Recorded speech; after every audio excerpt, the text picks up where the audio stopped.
मैया लगा दो भव पार मेरे सतगुरु मैया लगा दो भव पार मेरे सतगुरु मैया लगा दो भव पार।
भागवत महापुराण की जय। सद्गुरु भगवान की जय।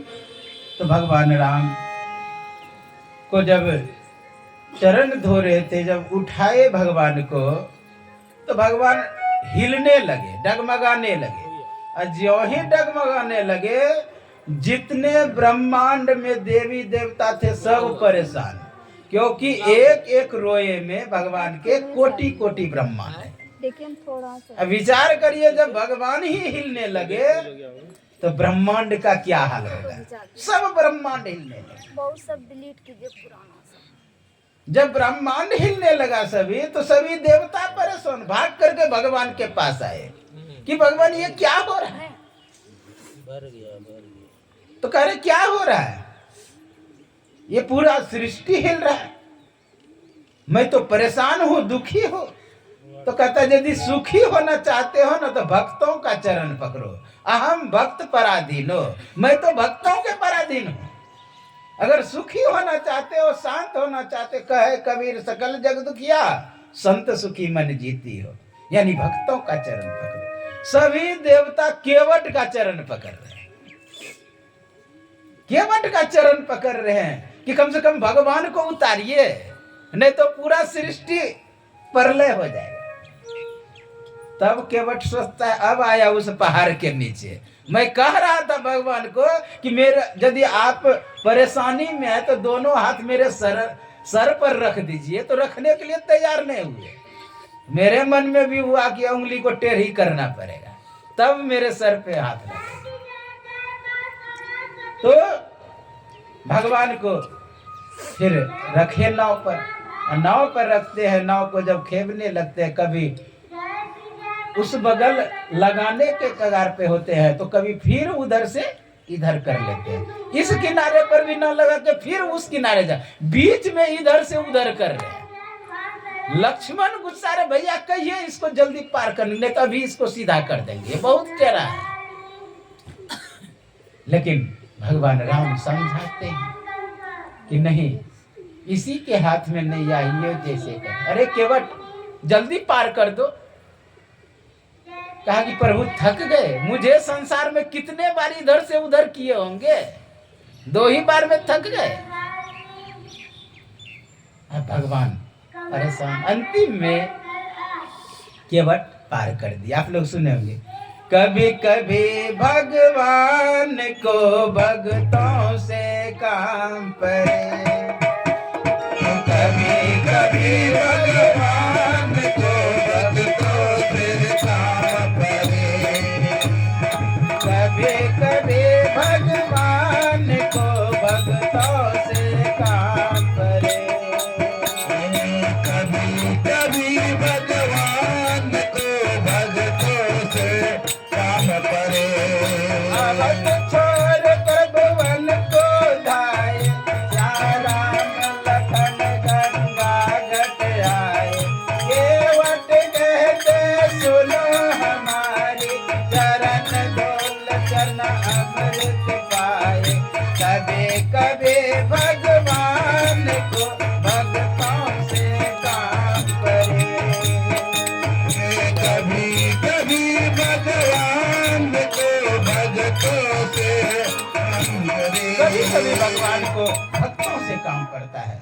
इसलिए आज नैया इसके हाथ में है। जब देखा भगवान परेशान, तो किनारे लगा दिए, और किनारे लगाने के बाद चाहने लगे कि कुछ उतराई दे दे। भगवान के पास कुछ नहीं था,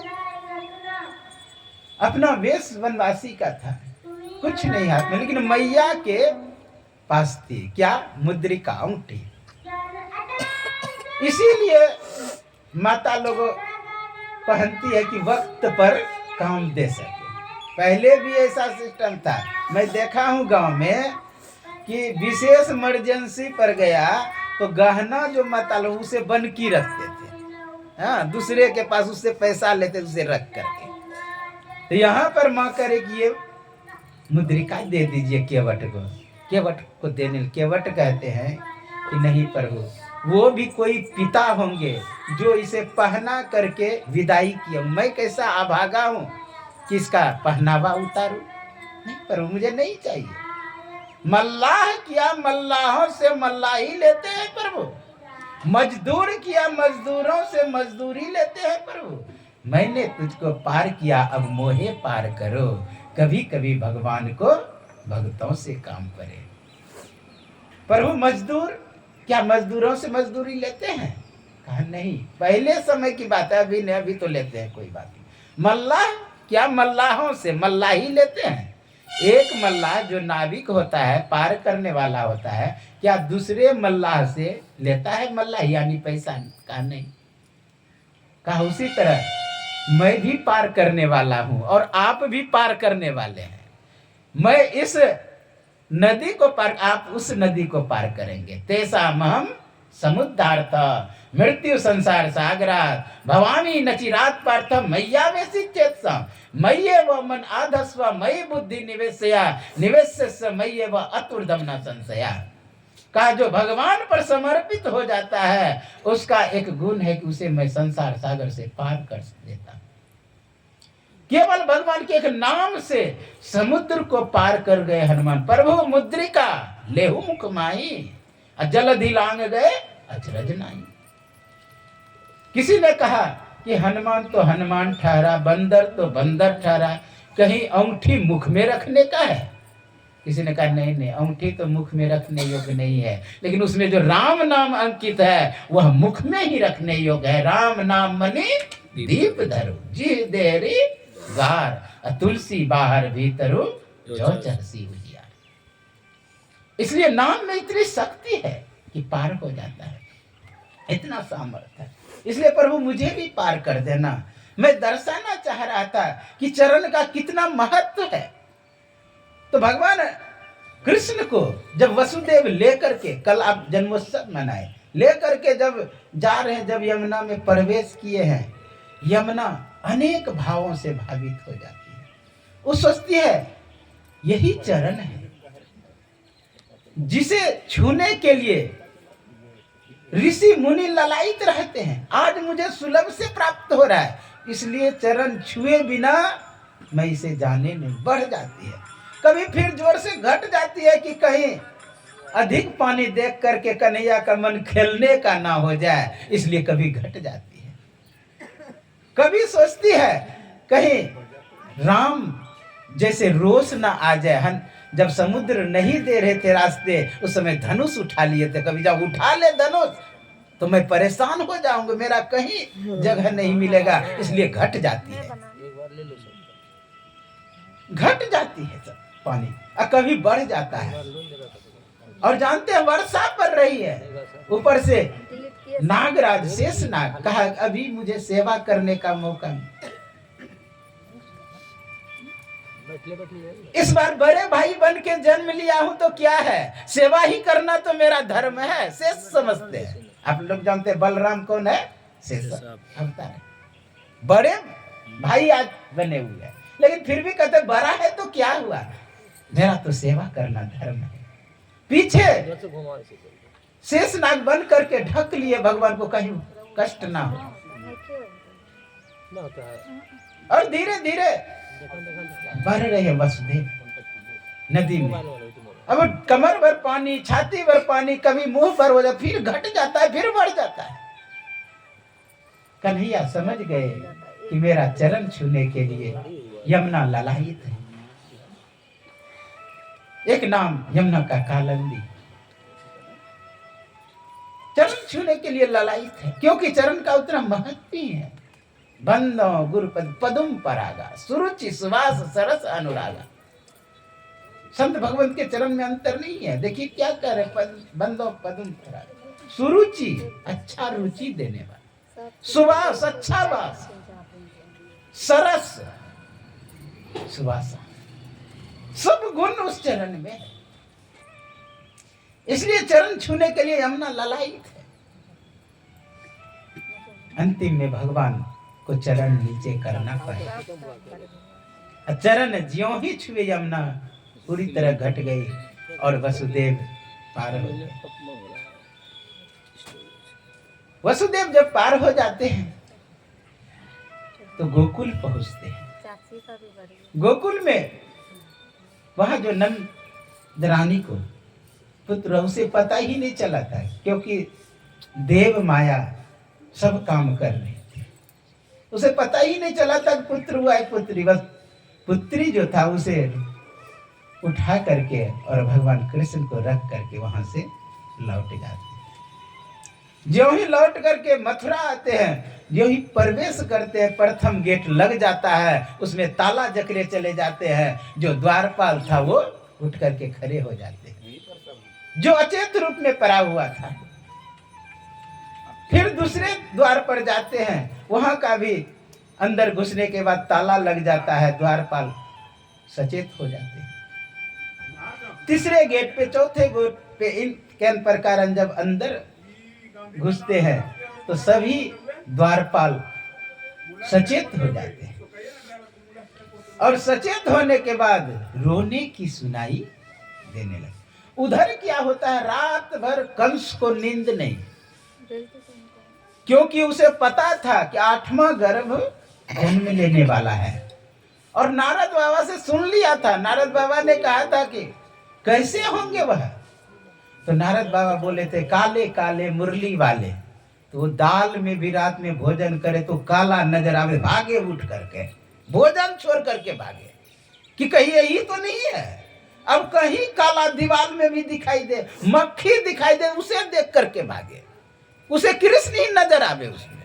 विचार करिए कितनी भक्ति उसका, कितना मानस ध्यान दृढ़ था कि मक्खी में, कुत्ता बिल्ली, जहां काला नजर आवे भगवान नजर आ जाए उसको। इसलिए तो 3 जन्म में मुक्त हो गए, नहीं तो उसको 7 जन्म लेना पड़ता है।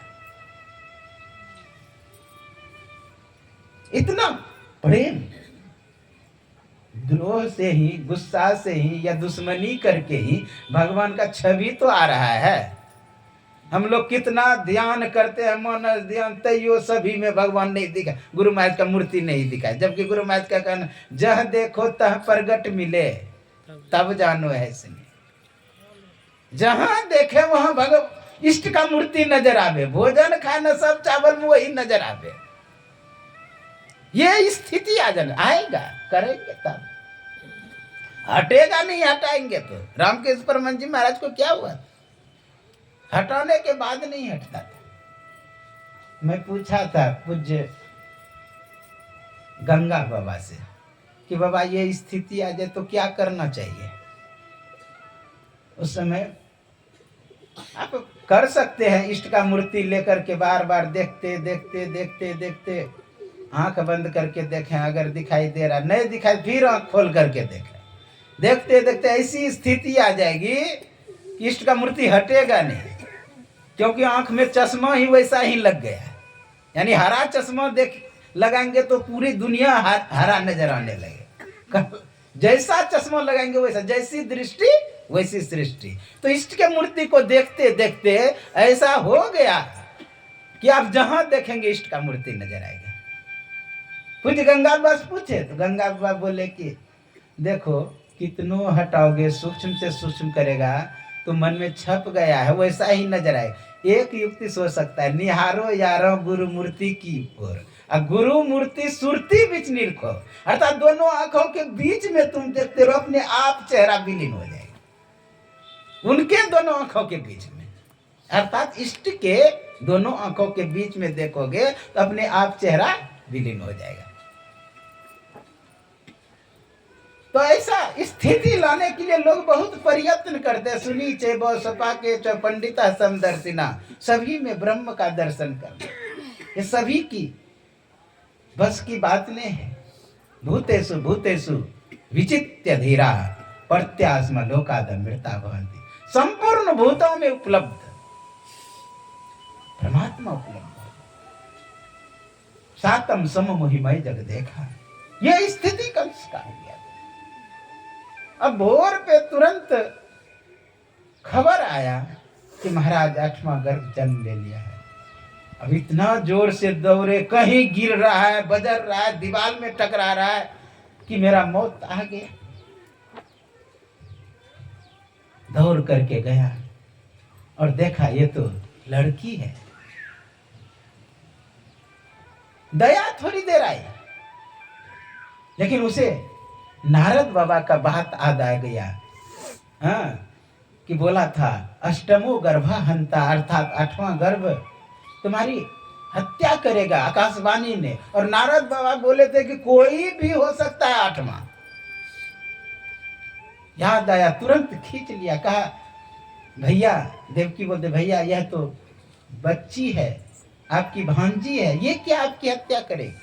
लेकिन नहीं मना, उठा करके सीधा दीवार में पटकना चाहा। पटका और आकाशवाणी हुई, रे मूर्ख, तू मुझे क्या मारेगा? तुझे मारने वाला कहीं और पल रहा है। ज्यों ही आकाशवाणी हुई, उसी समय पछताने लगा अंदर से कंस कि आकाशवाणी भी झूठ बोलता है। मतलब जन्म लेना था यहाँ, वो कहीं और पल रहा है। इसका मतलब कहीं और जन्म लिया है। वो जन्म तो लिया है देवकी के ही गर्भ से, और स्वयं देवकी को भी पता नहीं है कि मेरा पुत्र हुआ है। स्वयं वसुदेव को भी पता नहीं है कि मैं क्या क्या रात में करके आया। पहुंचा है वहां पर, लेकिन योग माया का साम्राज्य फैला।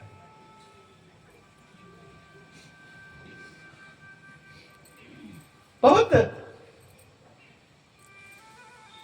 कहा भी कंस ने कि सही बोलो कि यही पुत्र है। कहा हाँ यही हुआ है। क्योंकि जिस समय चतुर्भुज रूप में भगवान प्रकट हुए थे, उस समय देवकी वसुदेव को कह दिए थे तुम ऐसे ऐसे जाके नंद बाबा के यहाँ रखाना, तुम्हें भी ख्याल नहीं रहेगा कि मैं ऐसा किया। इस तरह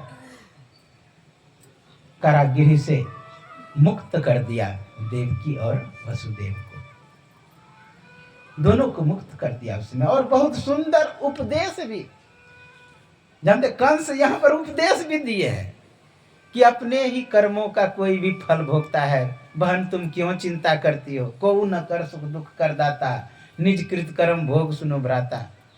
कोई किसी को सुख दुख नहीं देता है, अपने ही कर्मों का फल मिलता है। अपने ही कर्मों में लोग फंसता है, इसलिए किसी को दोष नहीं देना चाहिए। बहुत समझाते हैं और माफी मांग करके कंस दोनों को विदाई करते हैं। इधर गोकुल में सुबह जब जगते हैं मैया यशोदा, तो देखते हैं कि पुत्र है। बहुत खुशी हुई, तुरंत दासियों को कहते हैं कि जाओ वसुदेव को जाकर के कहो। ज्यों ही दौड़ के जाके कहा कि लल्ला हुआ है, लल्ला हुआ है। इस तरह जब कह रहा है तो तुरंत नंद बाबा क्या करते हैं, अपने गले से हार निकाल करके दे देते हैं। बहुत खुशी से झूमने लगते हैं। अब गोकुल में जन्मोत्सव मनाने की तैयारी हो रही है। सभी अनेक लोग एकत्र हुए हैं। उसमें एक से एक योगी भी आशीर्वाद देने के लिए ब्राह्मण आते हैं, स्वस्ति वाचन करते हैं। स्वस्ति न इंद्रो वृद्ध सर्वा, स्वस्ति न पूषा विश्ववेदाः, स्वस्ति न अरिष्टनेमि, स्वस्ति न बृहस्पतिर्दधातु। इस तरह मंत्र पढ़ते हैं। और अनेक गांव के लोग आए हैं कि कितने भाग्यवान है नंद बाबा, बूढ़े पर लल्ला हुआ है। स्वाभाविक है, जो पुत्र के लिए ललायित रहता है वो पुत्र सुख जानता है। जो धूप से आया वही छाया का आनंद जानता है। जो दुख में पला है वही सुख का आनंद जानता है। पुत्र बूढ़े पर हुआ है, कितना आनंद हुआ। आप लोग सुने नंद को आनंद भये कल, मक्खन भी खाया कन्हैया। हाँ, नंद के आनंद भये जय कन्हैया लाल की। आनंद हो गया। नंद के आनंद भयो जय कन्हैया लाल की, नंद के आनंद भयो जय लाल की, नंद के आनंद भयो जय कन्हैया, नंद के आनंद भयो जय कन्हैया लाल की, नंद के आनंद भयो जय कन्हैया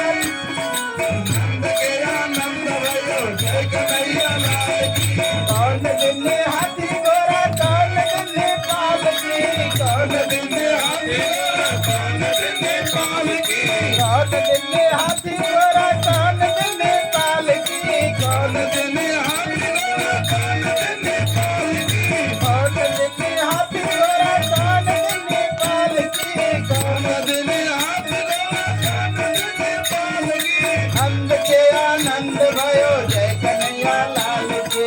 नंद के आनंद भयो जय कन्हैया लाल के। नंद के आनंद भयो जय कन्हैया लाल के। नंद के आनंद भयो जय कन्हैया लाल के। हाथी दिल्ली घोड़ा दिल्ली और दिल्ली पालकी। हाथी दिल्ली घोड़ा दिल्ली और दिल्ली पालकी। हाथी दिल्ली घोड़ा दिल्ली और दिल्ली पालकी। दिल्ली घोड़ा दिल्ली और दिल्ली पालकी। नंद के आनंद भयो नंद के आनंद भयो जय कन्हैया लाल के। नंद के आनंद भयो नंद के आनंद भयो जय कन्हैया। बोले सदगुरु भगवान की जय। जाइए जगो। जन्म है कृष्ण कन्हैया। जन्म है कृष्ण कन्हैया। गोकुल में बाजे बधैया। जन्म है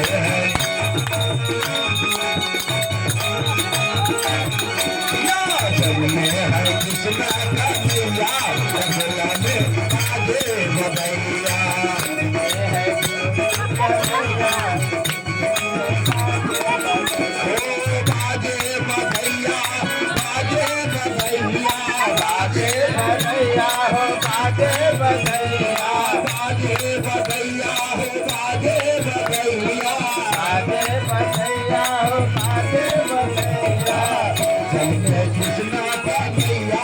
गोकुल में बाजे बधैया।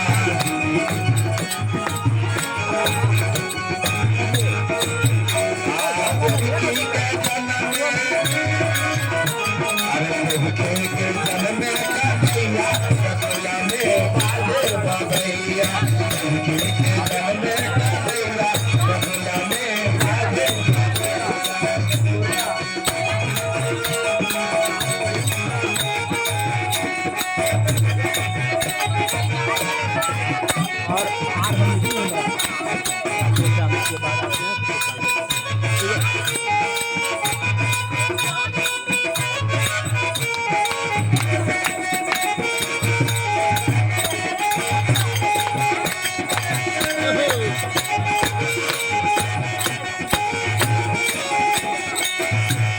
नंद के नयन भयो मुखिया लौटावे। नंदा मदन मन मुखिया लौटावे। रानी जसोमती झुलना झुलावे। रानी जसोमती झुलना झुलावे। रानी जसोमती झुलना झुलावे। तेरे को बाज रही तेरे को बाज रही घर घर कन्हैया। गोकुल में बाजे बधैया। तेरे को बाज रही घर घर कन्हैया। गोकुल में बाजे बधैया। जन्म कृष्ण कन्हैया। गोकुल में बाजे बधैया।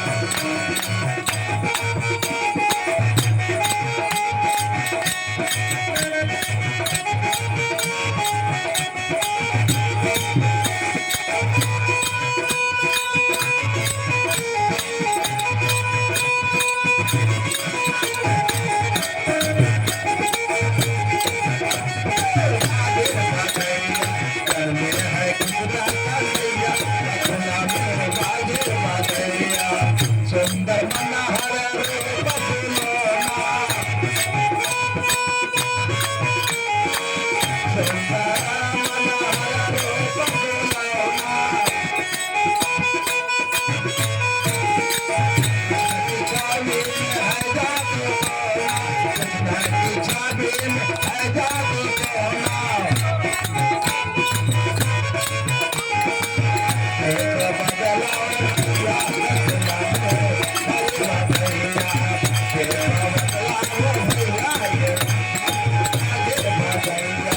Thank you.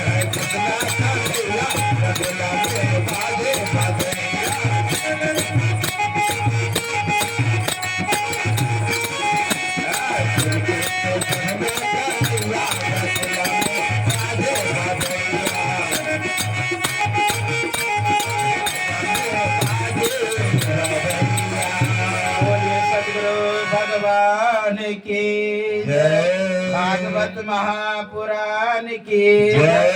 कृष्ण कन्हैया लाल की जय।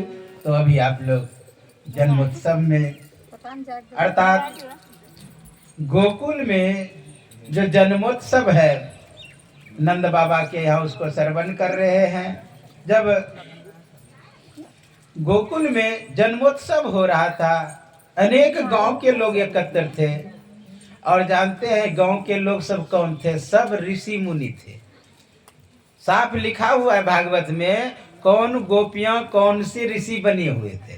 तो सब जब आ गए देवी देवता ऋषि मुनि तो भगवान शंकर कैसे रह जाए? वो तो और विशेष भक्त हैं भगवान के। तो भगवान शंकर आए वेश बदल के नंद बाबा के दरवाजे पर और नंद रानी से भिक्षाम देही का रट लगाते हैं। भिक्षाम देही का जब रट नंद रानी आती है उधर से भिक्षा पात्र में भिक्षा लेकर के ज्यों ही देने लगते हैं भगवान भोलेनाथ को तो कहते नहीं मैया मुझे पूरी संपत्ति दे दोगे ना गोकुल के फिर भी मैं नहीं लूंगा। कहा तब बाबा आपको क्या चाहिए? कहा कि वो लल्ला का दर्शन करा दो। कहा ना बाबा ना, आपका वेशभूषा जैसा है मेरा छोटा सा लल्ला है वो तो डर जाएगा। आजकल भी मैया सब जानते हैं महात्मा से कहते हैं बाबा जरा जो झोला में ले लेगा। हाँ मतलब डराते हैं। बताने कहाँ से ये संस्कार आया है। मतलब बच्चे को दूर करते हैं महात्मा से। तो वहां मैया भी कहा नहीं नहीं छोटा सा लल्ला है आपका जैसा वेशभूषा डर जाएगा। कहा मैया जब तक मैं दर्शन करूंगा मैं जाऊंगा नहीं। कहा मैं भी स्त्री हूँ, स्त्री हठनामी है ना आपको पता है ना। तो भगवान बोला कि मैं भी योगी हूँ, योगी हठ भी आपको पता है। आपका लल्ला है बालक वो भी बाल हठ है। हाँ मैं देखता हूं कि बालक हठ जीतता है कि स्त्री हठ जीतता है कि योगी हठ जीतता है। तीन हठ यहां अपने में टकराने वाला है। भगवान शंकर क्या किए बगल में वृक्ष था वहां पर त्रिशूल गाड़ दिए और बैठ गए भगवान के ध्यान में। जब ध्यान में बैठ गए भगवान शंकर होता क्या ध्यान में बैठने के बाद लल्ला रोना शुरू करता है। भगवान रोना शुरू करता है किसके लिए? भक्त के लिए, क्योंकि भक्त ध्यान में बैठे हैं। अब चुप ही ना हो कितनों मैया शांत करे। अब गांव के लोग आने लगे गोद में लेके चुप करे, शांत ही ना हो बच्चा रोना शुरू कर। उधर से एक बूढ़ी माता आई। कहा कि क्या हुआ है यशोदा? कहा कि देखो लल्ला चुप ही नहीं हो रहा है, क्या हो गया पता नहीं। कहा कि वो बाबा जी तो कुछ नहीं कर दिया है, बाहर में बैठा है। वो काशी में मैं देखा था उसको, बहुत पहुंचे हुए साधु है, हो ना हो कुछ कर दिया होगा। उसी के गोद में दो, हो ना हो शांत हो जाए। कहा मैं तो कहा उसको दूंगा नहीं। कहा कि वो शांत भी तब नहीं होगा। क्या क्या परेशान हो के मैया अंतिम में लल्ला को ले जाके भगवान के गोद में देते हैं। ज्यों ही भगवान के गोद में देते हैं भगवान उठ करके जानते हैं उठ करके क्या होने लगा? नाचने लगा। हर शिव शंकर गौरेशम वंदे गंगाधर में शिव रुद्रम पशुपति मीशानम कलिये काशीपुरनाथम जय शंभो शिव गौरी शंकर जय शंभो जय शंभो जय शंभो जय गौरी शंकर जय शंभो हर हर महादेव शंभो काशी विश्वनाथ गंगे हर हर महादेव शंभो विश्वनाथ गंगे हर शिव शंकर गौरी शंकर वंदे गंगाधर मिशन हर शिव शंकर गौरी शंकर वंदे गंगाधर मिशन शिव रुद्रम पशुपति मिशानम कलिये काशीपुरनाथम हर शिव शंकर गौरी शंकर वंदे गंगाधर। भगवान जब नाचने लगे तो जानते हैं ये जो सर्प था ना सर्प भी नाचने लगे और सर्प को देखकर खिलखिला के हंसने लगे भगवान। ये है जानते हैं बाल हट उधर था इधर योगी हट। योगी हठ जीत गया, बाल हठ भी जीत गया, लेकिन स्त्री हठ हार गई। आप जाइएगा कभी बच्चे को लेकर के बाजार, यदि हट कर दे बच्चा ये चाहिए तो चाहिए, नहीं तो वहीं घोलटने लगेगा। अब माँ को हारना पड़ता है, देना पड़ता है। यहाँ बच्चा रोने लगे, किस लिए? भगवान के, भगवान शंकर के गोद में जाने की। भगवान शंकर कौन है? भक्त है। जहां जहां भगवान का लीला होता है वहां पर भक्त अवश्य पहुंचते। आप जानते हैं भगवान राम जन्म लिए तो हनुमान वेश बदल के जन्मोत्सव में पहुंचे थे। भगवान कृष्ण जब रास लीला कर रहे थे तो वहां भगवान शिव शंकर जानते वेश बदल के पहुंचे हैं। जितने गोपियां थी सब ऋषि मुनि है, भगवान से मिलने के लिए आए हुए। तो भगवान शंकर कैसे रह गए? सुने होंगे आप लोग, एक दिन वो भोले भंडारी बन के ब्रज की नारी गोकुल में आ गए हैं। कहने का भाव कि भगवान वेश बदल के आते हैं। नहीं विश्वास तो आप लोग कुप्पागढ़ गए होंगे, गार्डन में घूमे होंगे, देखे होंगे कथा चल रहा है सभी पक्षियों का, उसमें भगवान शंकर भी है, दूसरे ही वेश, पक्षी के वेश में। बड़ा कथा के प्रेमी है कौन? भगवान शंकर। एक नंबर सत्संगी है, कहीं भी सत्संग हो भगवान पहुंच जाते हैं, वेश बदल करके पहुंच जाते। यहां पर भगवान शंकर आए हुए। भगवान चाहते हैं भक्त से मिले और भक्त भी चाहते हैं भगवान से मिले। इसके बीच में रुकावट थी कौन? माता, स्त्री हठ रुकावट थी। अगर योगी हठ कर ले कि मुझे ये करना है तो करके छोड़ेंगे, जो प्रतिज्ञा कर ले। आप लोग जानते हैं चाणक्य ने प्रतिज्ञा किया था कि धनानंद को गद्दी से उतार करके छोड़ेंगे, और उतार के छोड़ा।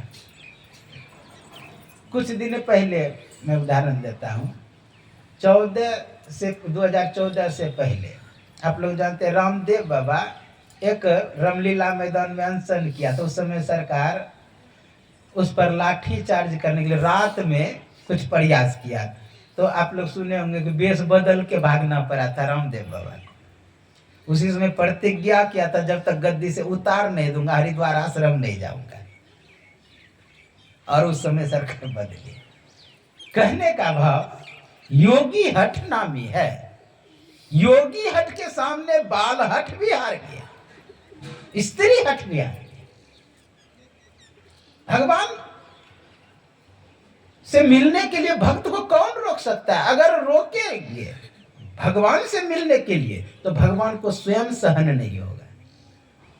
आप जानते हैं जब भगवान से मिलने के लिए भरत गए हुए हैं, जोर से दौड़ पड़े भगवान से मिलने के लिए। जानते हैं वहां पर भगवान के शरीर से धनुष गिर गया, और ये वस्त्र जो था पीताम्बरी वह भी गिर गए। कहा भक्त और भगवान के मिलन में मैं क्यों रुकावट बनूं? धनुष गिर गया था। अब उसके भाव इतना सुंदर है कि वस्त्र क्यों गिरा, धनुष क्यों गिरा, जूते क्यों छोड़ दिए, मतलब ये सब रुकावट है भक्त और भगवान के मिलन में। आगे आप प्रसंग सुनेंगे कि जीव और पीव के मिलन में जो वस्त्र रुकावट होता है उसे भगवान चुरा करके कदम वृक्ष के ऊपर रख दिए थे। इस तरह अनेक कथा है। अब आगे जब ये उत्सव मनाया हुआ हो गया, भगवान शंकर भी अपने स्थान को चले गए। आगे क्या होता है? कर देने के लिए नंद बाबा मथुरा जाते हैं कंस के पास। जब कंस के पास मथुरा जाते हैं कर देने के लिए, अपने बैल पर लाद करके बैलगाड़ी पर अनेक गांव के लोग भी मक्खन दही यह सब लेकर के मथुरा जाते। मथुरा क्योंकि राजा था कंस, कंस को देने के लिए गए हुए, और वहां मिलते हैं किससे? जाके अक्रूर जी से। और अक्रूर जी से मिल के कहते हैं कि भाई तुम कैसे यहाँ रह रहे हो? कहा जिस तरह दांत के बीच में जी रहता है, उस तरह में ही रह रहा हूं। अक्रूर एक संत थे, साधु स्वभाव का थे, रहते थे कंस के, उससे मिलते हैं, बातचीत करते हैं। बातचीत करने के ही क्रम में कह रहे हैं, क्या गोकुल का सब बढ़िया है समाचार? कहा हाँ बढ़िया है। कहा आजकल बहुत अनिष्ट होता है, इसलिए जाओ, वहां तुम देख रेख करना, छोटा बच्चा है तुम्हारा, इसलिए कुछ अनिष्ट हो जाएगा। इधर क्या होता है, नारद बाबा भ्रमण करते हुए कंस के पास आते हैं और कहते हैं कि क्या वह दुश्मन तुम्हारा मारा चला गया? कहा नहीं, कहा कहीं और पल रहा है। कहा और कहीं पल रहा है, तुम जान रहे हो कि और कहीं पल रहा है, तुम शांत कैसे बैठे हो? अब उसे थोड़ा उत्तेजित कर दिया। उसने तुरंत बुलाया अपने सैनिक को, क्या करना चाहिए? विचार किया कि जितने 6 महीने का बच्चा सब है सबको मारो। एक पुतना नाम की स्त्री थी, उसको कहा कि तुम ढूंढ ढूंढ करके खोज करके मारो। पता चला था कि नंद बाबा के यहाँ भी पुत्र हुआ। उस समय करवट बदलने का उत्सव मनाया जा रहा था। पूरा माहौल उत्सवमय था। अनेक लोग आकर के आशीर्वाद दे रहे थे लल्ला को। कि पुतना क्या कि बहुत सुंदर स्त्री का वेश बना करके सीधा नंद बाबा के महल में घुस रहे। अरे कोई साधारण दिखे तो कोई रोके भी, एकदम सुंदर स्त्री का रूप धारण करके अंदर घुस रही है। और लल्ला दूर से ही देख लिया कि मैया आ रही है दूध पिलाने के लिए। कहा निडर देख करके कहीं मैया लौट ना जाए, इसलिए भगवान ने आंखें बंद कर ली। अनेक भाव, आंखें क्यों बंद कर लिए भगवान? कहा भगवान ने इसलिए भी आंखें बंद कर ली कि आंख से 80% ऊर्जा निकलती है, कहीं वो ऊर्जा जला के राख न कर दे पुतना को, इसलिए आंखें बंद कर ली। एक भाव और है कि भगवान आंखें किस लिए बंद की? भगवान आंखों में रोशनी है, वो पुतना नाम अज्ञान का है। ज्ञान के सामने अज्ञान टिक नहीं सकते, इसलिए भगवान ने आंखें बंद कर ली। एक भाव है कि भगवान आंखें इसलिए बंद कर लिए कि भगवान शिव से प्रार्थना करने लगे, हे प्रभु, मैं सोचा था कि गोकुल वृंदावन में जाके माखन मिश्री खाऊंगा, यहाँ छठी के दिन ही जहर पीने के लिए मिल रहा है। प्रभु आप जहर पान करा, मैं तो माखन मिश्री खाऊंगा। भगवान शंकर का ध्यान करके कर रहे। अनेक भाव यहाँ पर भागवत में सैकड़ों भाव दिया हुआ।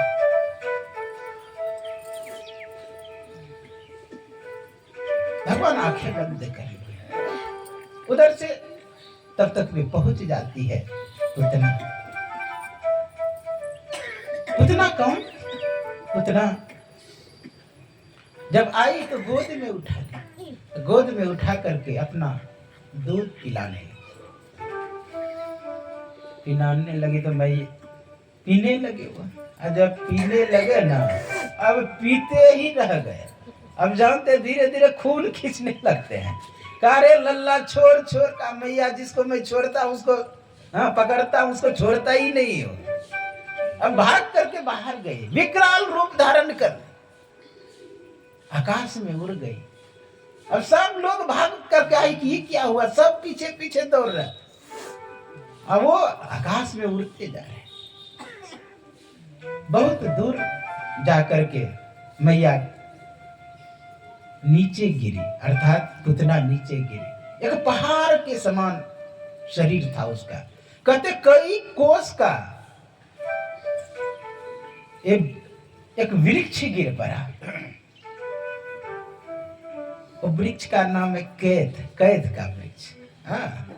ये जो कुप्पा घाट आप गए होंगे भोजनालय इधर, तो बेल ऐसा छोटा छोटा एक फल है, उसी का कैद नाम है। वही वृक्ष था, कहते 7 कोस के वृक्ष गिर गया। उसको गिरने से। अब सब लोग आए भाग भाग करके, गोकुलवासी सीढ़ी लगाए उसे उतारने के लिए कन्हैया को, क्योंकि वो शरीर पर खेल रहा है। उतारने के लिए लगाए सीढ़ी और उतारे, तब उसके शरीर में आग लगे। तब तक में उधर से आ गए हमारे नंद बाबा मथुरा से। कहा ठीक ही कह रहा था क्रूर, वो संत आदमी है, कह रहा था कुछ अनिष्ट हो जाएगा, वैसा ही हुआ। तुरंत अपने बालक को लाया, स्वस्ति वाचन किया, गैया का पूछ छुआया, स्वस्ति न इंद्रो, पंडितों को बुला के शुद्धिकरण किया।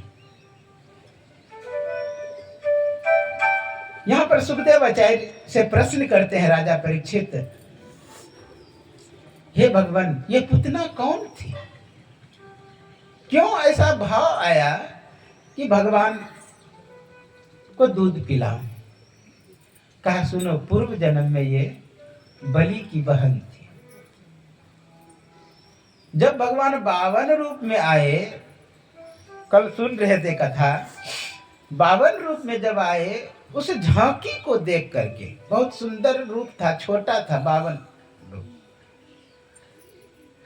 कंधे पर बहुत सुंदर छतरी है, हाथ में कमंडलू है, एक हाथ में सोटा है, लंगोटी पहने हुए हैं, बहुत सुंदर झांकी है, छोटा। उसी के रूप को देख करके मोहित हो गई। और वो कहते मेरा अगर ये पुत्र रहता ना, मैं अपना दूध पिलाता। यह भावना बलि के बहन की थी। तो भगवान मने मन कहते इसमें मर्यादा में अगले जन्म में तुम्हारी इच्छा को पूर्ण करेंगे। जब तीनों लोग नाप लिए, 3 पग धरती मांग करके, कहा ऐसे पुत्र को तो जहर पिला के मार देना चाहिए। वही संस्कार और वही पुतना दूसरे जन्म में पुतना बनी थी, उसी की बात। इसलिए पूर्व जन्म से लोगों का संस्कार रहता है, लगाव रहता है। कोई किसी से मिल भी रहे तो पूर्व जन्म का है। आप लोग जानते हैं सनातन धर्म में जन्म जन्म तक कहा जाता है। आप लोग कई कथा सुने, जैसे चित्रकेतु का सुने। चित्रकेतु अगले जन्म में वृत्तासुर हुआ। कश्यप अदिति महातप की नितिन का मैं पूरब दिन भर दिन नहीं। तो पूर्व का संस्कार रहता है।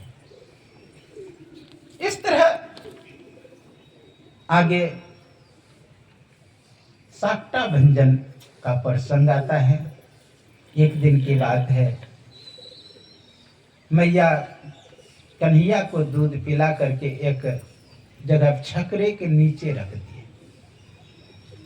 उसी समय एक राक्षस का रूप धारण करके छकरे पर बैठ गए, बैलगाड़ी जैसे होते हैं। उसी समय सोचा कि उसे दाब करके मार देंगे, वो भी कंस का भेजा हुआ था। तो ज्यों ही दाबना चाहा, भगवान पैर से ऐसा सूट मारे कि वो कम से कम 50 हाथ दूर फेंका गया वह चक्रा। अब लोगों को आश्चर्य लगा कि इतना बड़ा छकरा ये बच्चे के पैर से कैसे उछल गया। और जानते वो राक्षस वहीं पर दब के मर गए।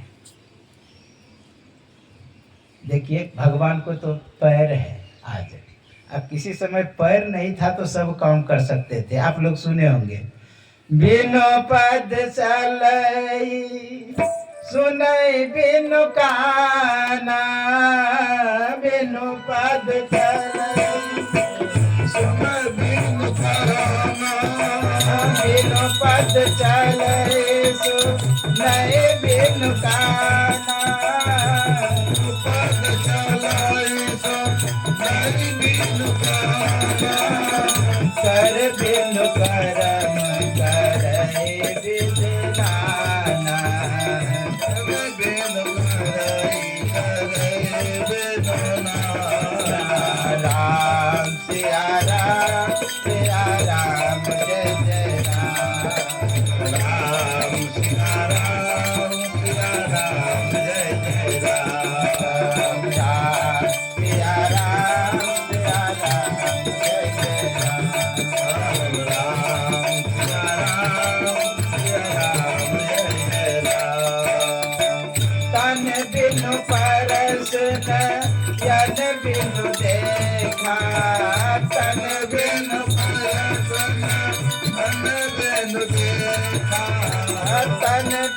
परस नयन बिनु देखा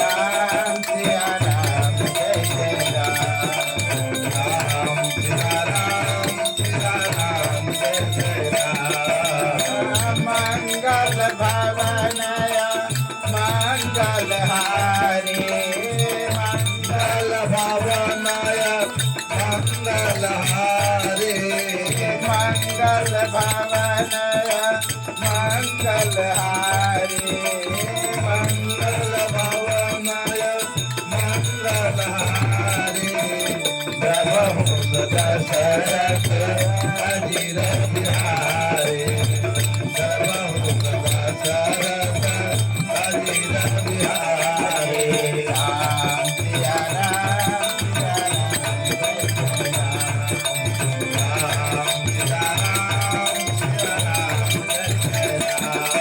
बोलिए सद्गुरु भगवान की जय कृष्ण कन्हैया लाल की जय भागवत महापुराण की जय भगवान बिना पैर का चलते हैं बिनु पद चले और सुने बिनु काना बिना कान का भी सुनते हैं आज छोटे छोटे भगवान का पैर भी है तो क्या नहीं कर सकते। आप जानते हैं 7 वर्ष का बालक 7 दिन तक 7 कोस का पहाड़ एक उंगली पर रखे। आश्चर्य की बात तो तब 7 दिन तक भूखे भी रह गए थे क्योंकि उंगली को ज्यों ही टेढ़ा करते थे कि जाएंगे खाने के लिए वो पहाड़ गिरने लगते थे। ग्वाल बाल सब कहते थे कि कन्हैया जाओ तुम खा लो पहले हम तब तक थाम के रखते हैं। ज्यों ही उंगली टेढ़ा करते थे फिर सबका लाठी टूटने लगता। अरे कन्हैया बचा बचा तुम्हारा ये उंगली है कि जख है रे। कहने का वह सामर्थ्यवान जब नहीं था कुछ तब सब काम करते थे। नयन बिना आंख का पूरे सृष्टि को देखते हैं ऐसा कहते हैं। शास्त्रों में आया बिनु पद चले सुने बिनु काना लेकिन शास्त्रों में यह भी आया सहस्रखा पुरुखा सहस्राक्षा मतलब सहस्रों आंख वाले सहस्र पुरुखा सहस्रखा सहस्रों सिर वाले यानी सब कार्य वह कर सकते हैं हजारों आंखों से हजारों पैरों से हजारों हाथों से सामर्थ्यवान है। बिनु पद चले सुने बिनु कहना कर बिनु करम करे बिनु नाना बिना हाथ का सब काम करते हैं। आप लोग सुने होंगे कि एक बालक एक राजा से मिले। राजा देखा अच्छे बालक है कहा बालक चलो मेरे यहाँ रहना वहां पर खाना देंगे पीना देंगे रहने का स्थान देंगे सब चीज व्यवस्था मिलेगी। कहा अच्छा तुम्हारा भगवान क्या करता है। कहा कि मेरा भगवान ऐसा है बालक बोला कि स्वयं नहीं खाता है अब मुझे खिलाता है स्वयं नहीं सोता है मुझे सुलाता है मैं सो जाता हूं तो जग करके पहरा करता है। क्या आप जग करके पहरा करेंगे। कहा नहीं। तब कहा ऐसे भगवान के यहाँ मैं नहीं जाता ऐसे भगवान के यहाँ नहीं जाता। वो सब चीज ना करते हुए भी करता है इतना सामर्थ्यवान है। श्रवण बिनु धुनि सुनी परे नयन बिनु रूप निहारे बिना कान का सुनता है। इसलिए कोई सुने कि नहीं सुने भगवान अवश्य सुनते हैं। आप कहेंगे कि वो तो है ही नहीं तो सुनाई कैसे। सुनाई नहीं देता तो ध्रुव जंगल में तप कर रहा है वहां पर कोई नहीं है भगवान की छवि भी नहीं पता है लेकिन कैसे आगे क्योंकि मोबाइल नंबर उसके पास मौजूद था। मंत्र के बस में होते हैं भगवान जिसका नाम है वो नाम ही उसके बस में होता है। गुरु महाराज जितने को उद्धार किए किए, लेकिन अभी भी नाम जप करके कितने का उद्धार हो रहा है। भगवान कृष्ण जिस समय थे उस समय उद्धार किए ही, लेकिन अभी भी कितना जप करके उद्धार हो रहे हैं, क्योंकि वो मोबाइल नंबर दे करके गए। आप उससे संपर्क कर सकते हैं, उसे आप बुला सकते हैं, इतना सामर्थ्य व्यापक है सभी जगह। हरि व्यापक सर्वत्र समाना, प्रेम से प्रकट होई में जाना।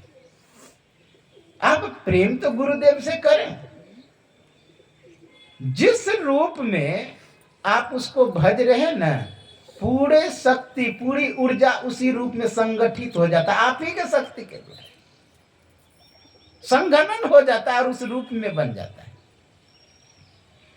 इसलिए जो भक्त मतलब जिस रूप को भजता है उसी रूप में दर्शन देने आते हैं, जिस रूप में भजते हैं,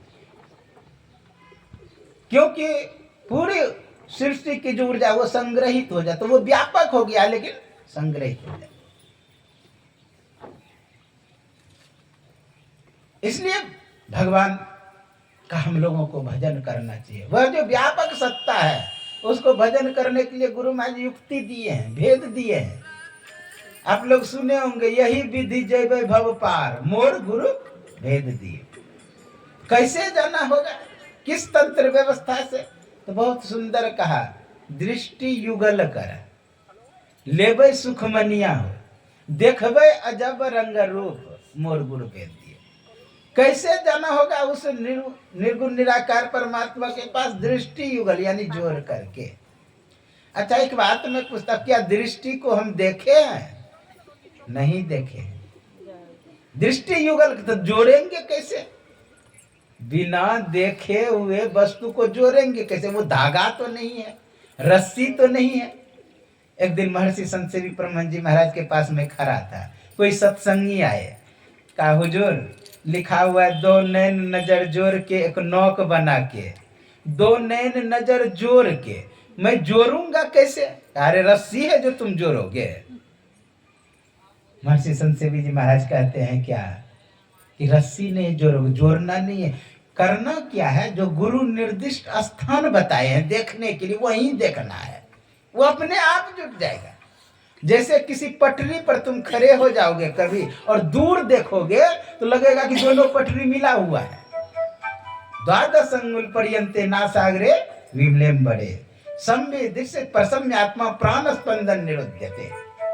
दोनों आंखों के बीच में जो स्थान है वहां पे कहा जोड़ने के लिए आगे। सिमटी दृष्टि से देखेंगे तो आप ही वह बिंदु जल के पट गिरा निर्खत रहो, आप ही वह बिंदु थी, वही द्वादश अंगुल होगा। द्वादश अंगुल नापना नहीं है, नापेंगे ना आगे पीछे हो जाएगा, कम बेस हो जाएगा, इसलिए नापना नहीं है। साफ का द्वादश अंगुल पर्यंते नासाग्रे विमलेम, द्वादश अंगुल बाहर। मैं एक बार एक शीशा लिया, अब शीशा आप लोग जानते हैं कि जब धूप के सीध में रखते हैं कोई कागज वो जलने लगता है। मैं शीशा लेकर सोचा कि उतना दूर क्या रखना है, मैं देखा हूँ दूर रख करके जलाते, मैं सटा देता हूँ जल्दी जल जाएगा। सटाए कुछ नहीं हुआ, 2 घंटा रखने के बाद नहीं हुआ। फिर उसको दूर किए फिर नहीं जला। जब फिर धीरे धीरे ऊपर किए तो जानते वहाँ बिंदु बनने लगा, बड़ा से छोटा होने लगा। तो फिर उसको खिसकाते जब सूक्ष्म बिंदु बना, थोड़ा देर रखे उसी में आग लग गया। तो आग लग गया तो मैं लेंस और वो वस्तु की दूरी यानी कागज की दूरी नापा, दूरी नापे ठीक 12 अंगुल हुआ। अब संयोग कहिए या जो कहिए या लेंस की वह स्थिति कहिए, वहां पर बिंदु उदय हुआ। महर्षि संत सेवी परमहंस जी महाराज बहुत अच्छा कहते हैं, प्रथम काला झलकता है वही फिर श्वेत होता है। हम इसे युक्ति से चले, दृष्टि युगल कर लेवे सुख मनिया, देखबे अजब रंग रूप मोर गुरु भेद दियो। यदि इस युक्ति से चलेंगे, उस परमात्मा को जो व्यापक सत्ता है उसको हम प्राप्त कर लेंगे और अपना परम कल्याण होगा। इसलिए हम लोगों को चाहिए कि अंतः साधना करें। वह सब तुरंत उठाए बच्चे को और तुरंत मंगलाचरण किए, शुद्धि के लिए आगे तिरनावत उद्धार है। एक दिन कोनो उत्सव मना रहे थे और उस समय उत्सव मना के कन्हैया को रखने के लिए जा रहे थे। फिर सोचा कि मैं दूध पिला देता हूँ, मस्त रहेगा बच्चा। पिला रही थी दूध मैया यशोदा। उसी समय इतना भारी हो गया कन्हैया, इतना भारी कि वजन से हाँ परेशान होकर के कन्हैया को नीचे रख दिए। अब मैया काम में व्यस्त हो गई इधर उधर। अभी बड़ा नहीं हुआ, बाल लीला होगा शाम में, हाँ शुरू, अभी तो गोद में ही है, तो तब विशेष आनंद आएगा। कहने का भाव कि मैया रख दिया और काम में व्यस्त हो गए। इधर क्या हुआ, तिरनावत नाम का राक्षस जो बमंडर के रूप में आए, और बमंडर के रूप में आए कन्हैया को उठा करके लेके चले गए। कन्हैया कंधे पर बैठ गए और कंधे पर बैठ करके दोनों कान पकड़ लिया। अब जिधर मोड़े हंडील के तरफ उधर जाए। अब कन्हैया ऊपर में उड़ रहे, सब लोगों ने देखा, दौड़ रहे उसके पीछे पीछे। कन्हैया बहुत दूर तक गए और तब हाथ से मारा, वो नीचे गिरा, उसका राम नाम सत्य हो गया। सभी राक्षसों को मारने में उतना विलंब नहीं करेंगे, थोड़ा सा लीला में थोड़ा सा दर्शन दर्शाएंगे। तो कहने का भाव, आज कथा में विशेष रूप से गोवर्धन तक जाने का प्रयास करूंगा। तिरनावत का भी उद्धार हो गया। आगे मैया एक दिन खिला रही थी कुछ, और खिला करके थोड़ा सा खेलने के लिए बगल में छोड़ दिए। कितना बजा देखे समय? बोलिए श्री सद्गुरु महाराज की जय, श्री सद्गुरु महाराज की जय, श्री सद्गुरु महाराज की जय। तो मैया बैठी हुई थी, उसी समय कुछ देने के लिए मुंह में जब दिए तो देखते हैं कि पूरा सृष्टि इसके मुख में है। अब मैया सोचती है कि पता नहीं मेरा दिमाग तो नहीं खराब हो गया। जा करके मुंह कन धो करके आई, फिर देखते फिर मुख में भरा, वो पूरा ब्रह्मांड दिखाई दे रहा है। जा करके नंद बाबा से कहा, बाबा लगता है कि मेरा मन ठीक नहीं लग रहा है, कन्हैया दूसरा ऐसा दिखाई दे रहा है। जब बाबा आए तब तक मैं उस दृश्य को समेट लिए थे। कोई आश्चर्य की बात नहीं। ब्रह्मांड लक्षणम सर्वम देह मध्य व्यवस्थितम सकारश्च विनश्यन्ति निराकार न नश्यति। इसलिए सकार का नाश होता है, निराकार नहीं। ब्रह्मांड सारा आपके शरीर में है। भजन करेंगे तो सब दिखाई देगा। आगे आप लोग आएंगे शाम में, बहुत सुंदर नाम संस्कार है, और नाम संस्कार के बाद आप कृष्ण का उखल में बांधा जाना आज ही शाम में कथा सुनाया जाएगा। फिर आघासुर उद्धार होगा, धेनुकासुर, ब्रह्मा जी का मोह दूर, यह सब कथा सुनते हुए कालिया नाग का मान मर्दन, यह भी आप लोग सुनेंगे शाम में। इंद्र यज्ञ निवारण, यह सब कथा सुनेंगे शाम में। आप लोग आने का प्रयास करें, नाम संकीर्तन सुन लें, तत्पश्चात आप लोग आरती गान सुनेंगे। श्री कृष्ण गोविंद हरे मुरारी, हे नाथ नारायण वासुदेवा। श्री कृष्ण गोविंद हरे मुरारी, हे नाथ नारायण वासुदेवा। श्री कृष्ण गोविंद हरे मुरारी, हे नाथ नारायण वासुदेवा। श्री कृष्ण गोविंद हरे मुरारी, हे नाथ नारायण वासुदेवा।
जय। आइए हम लोग भागवत का आरती गान करें, तत्पश्चात आप लोग गुरुदेव का आरती सुनेंगे।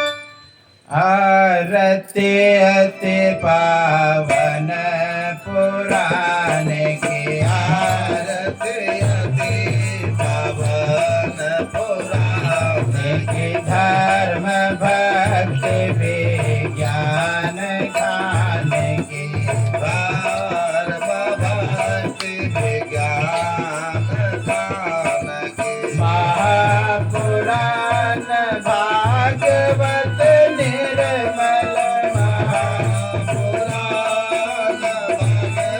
भगवत निर्मल, सुख मुख विगलित निगम कल्प फल, सुख मुख विरहित निगम कल्पतरु, परमानंद सुधार समय कल, परमानंद सुधार समय कल, लीला रति रस रस निधान की,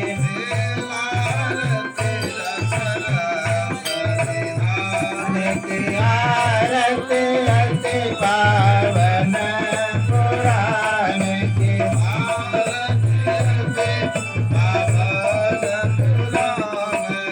कलिमल मदन त्रिताप निवारण, कलिमल जान में मृत्युमय भव भयारण,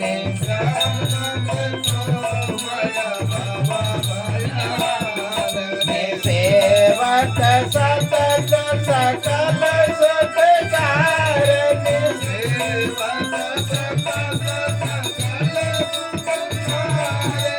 सुरमा सत्य हरि चरित गान के,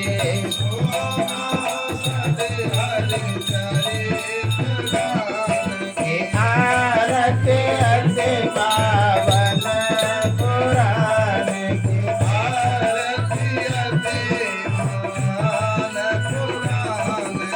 विषय विलास विमोह विनाशन,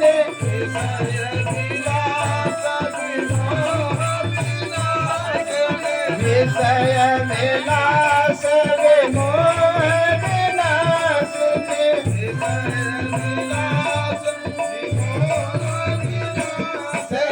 विमल विराग विवेक विकास में,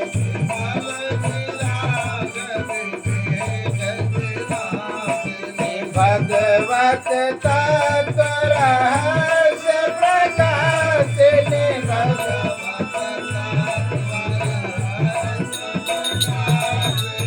भगवत तत्व रहस्य प्रकाश ने,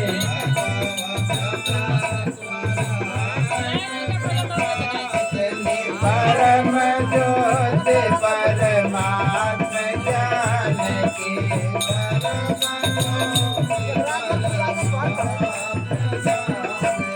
आरती अति पावन पुराण की,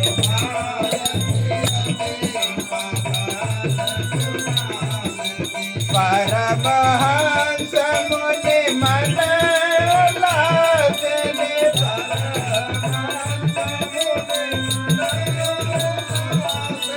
रसिक हृदय रस रास विलास ने,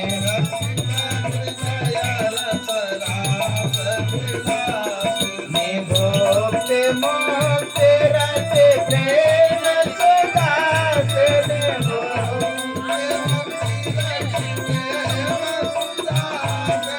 कथाय किंचन प्रिय सुजान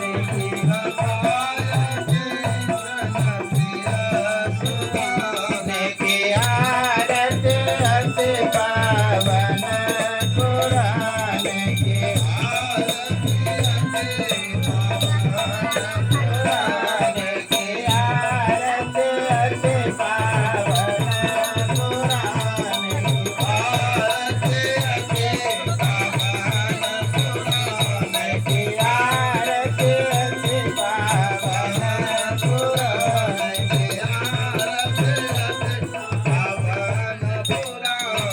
गुरुदेव किया हरते संग सतगुरु के जय अंतर ज्योत हो तलक ली जय।